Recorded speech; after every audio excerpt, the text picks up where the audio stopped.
Most psychologists are proud to call themselves scientists. Even cognitive and social learning theorists who make inferences try to conduct carefully controlled experiments that they can use to inform their assumptions about internal mental processes. Humanists are very different.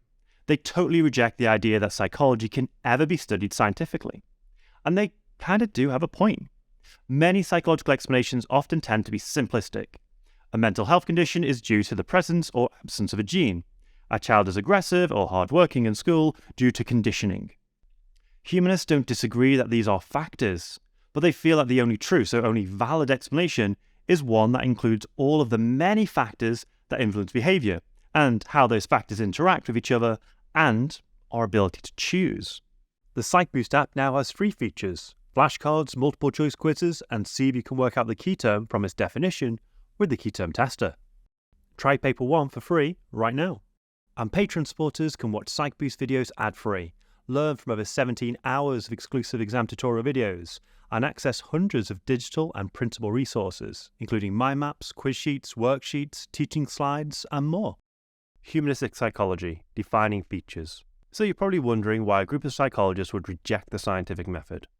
Well, humanists argue that humans are just too complex to study scientifically or objectively. And they do to an extent have a point. Science is about objectively identifying simple cause and effect relationships. This assumes behaviors have an identifiable cause. When it comes to complex human behavior, direct causes can be hard to identify. Other approaches do argue that human behavior has a cause. They just disagree if that cause is biological, environmental, or the unconscious. Humanists are on the side of free will, that people are able to consciously decide their own behaviors. Behaviors are not predetermined. They don't necessarily argue there are no factors that influence behavior, but they do disagree with other approaches that give reductionist, simplified explanations of behavior. So, when explaining someone's aggression, a biological psychologist might argue it has a genetic origin. A behaviorist that it's a learnt response from direct experience. A social learning theorist might say it's due to observing others being rewarded for their aggression. A cognitive psychologist that it's due to cognitive priming, and they're simply acting out a schema. Psychodynamics says it's due to an unconscious drive. Humanists say, yes, all of this, and add in social group pressure and wider cultural factors and the interactions between all of them. This is a holistic explanation of behavior. The influences behind any behavior are multivariable. You can probably see now why the humanists can't conduct scientific research. Experiments require altering just one independent variable, the variable you think is responsible for the behavior, and keeping everything else the same between the conditions. If the large number of variables and the interactions are the explanation, well, there's no way of objectively studying that complexity. It makes sense to explain 2 evaluations right here. Firstly, humanists are not scientific, so they can't conduct experiments. This means there's no empirical evidence to support the claims that humanistic psychologists make. Humanist ideas that we'll cover in this video, like self-actualization, are simply not defined in a way that they can be measured. In other words, they're not operationalized. But on the other hand, a holistic explanation of behavior might actually be a more valid one, closer to the truth of human experience. The world is complex, and simple explanations for human behavior can be criticized that there tends to be evidence for other causes of the same behavior, and that the environment and biological causes interact. This is seen with diaphysis stress responses.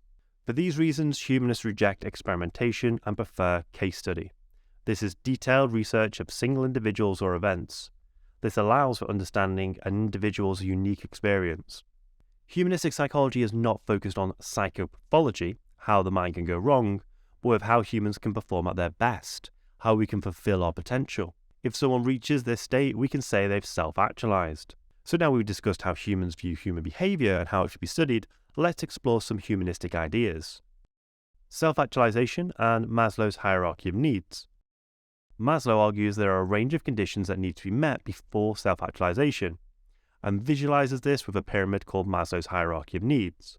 The order that needs to be satisfied before satisfying the next need are physiological, safety, love and belongingness, esteem, and only then self-actualization. Let's use an example to see how someone would need to work through Maslow's hierarchy before self-actualization. Imagine as a result of a civil war, a family had to escape their country. They fled across the border with only what they could carry. Let's imagine this from the father's perspective. The father's first concern would be satisfying the physiological needs of his family. Is he able to locate food and a warm, sheltered place to rest and a bed to sleep. Let's say they make their way to a refugee camp. They find a few beds in a basic tent and some bread that was handed out. So, physiological needs satisfied, the family will survive. The next concern is safety. The father might consider if this refugee camp is secure. Do they have security guards? Is there any organised crime, easy access to weapons, or gang-related violence? Is the civil war going to spill over the borders and into the camp? After talking to other refugees and guards, he finds the camp is well policed by peacekeepers from the United Nations. Next is love and belongingness. The father may now be interested in the community around him. Who are his neighbours? How can he build relationships with them? Can his family attend religious ceremonies, community events, or continue their education? Esteem. Now he's more settled in, he feels he wants to give back to this new community and feel proud of his contribution. He was a chef in his old life, so he volunteered to run the local bakery, turning the limited supply of low-quality grain into good food to feed hundreds of people in the camp. You can hopefully see in this difficult situation how when the basics of the hierarchy of needs are missing, it's difficult to achieve things that are higher up on the hierarchy of needs. And only when all aspects are present can someone achieve their full potential and self-actualize. Focus on the self. Carl Rogers. Another humanistic psychologist, Carl Rogers, agreed with the concept of self-actualization. Rogers claims in order to achieve self-actualization, we need to be congruent. This is when how we see ourselves, our perceived self, matches our ideal self, the person we want to be. If there's a gap between the ideal self and the perceived self, then that person is incongruent and can't achieve self-actualization. As an example, a student might see themselves as lazy, a procrastinator, not as talented as other students, as well as unpopular.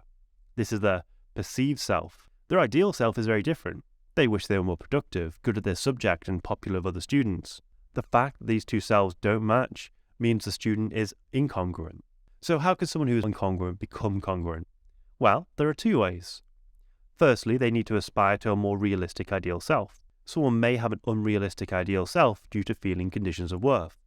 This is the sense that people around you will only love you if you're a certain way, such as how you dress or act. Secondly, they need to raise up their self-concept by developing a more healthy view of themselves. This can happen when people around them give unconditional positive regard. This means accepting them for who they are. If both of these things happen, then they can become congruent and achieve self-actualization. The influence on counselling psychology. The humanistic approach to therapy is called client-centered therapy. This approach focuses on the present and future rather than the past. One of its aims is to help clients become congruent. The therapist's role is not to instruct the client directly, as the client is seen as the expert.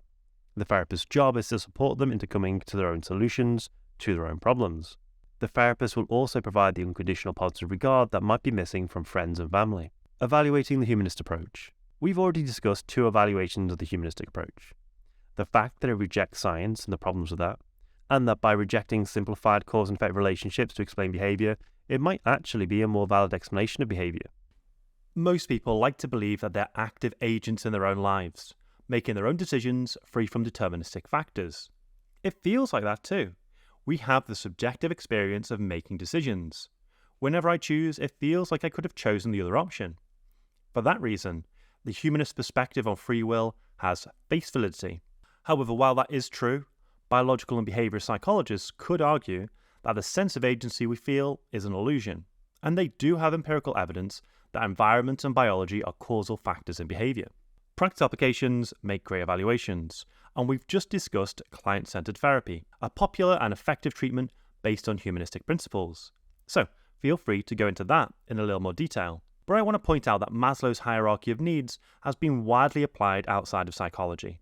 Understanding what it takes to perform at your peak has been useful in the world of business, sport, education, and has even improved healthcare by emphasizing more holistic treatments. A final criticism of the humanistic approach is that it's potentially culturally biased, as its basic principles reflect a Western individualistic perspective, common in 1960s America.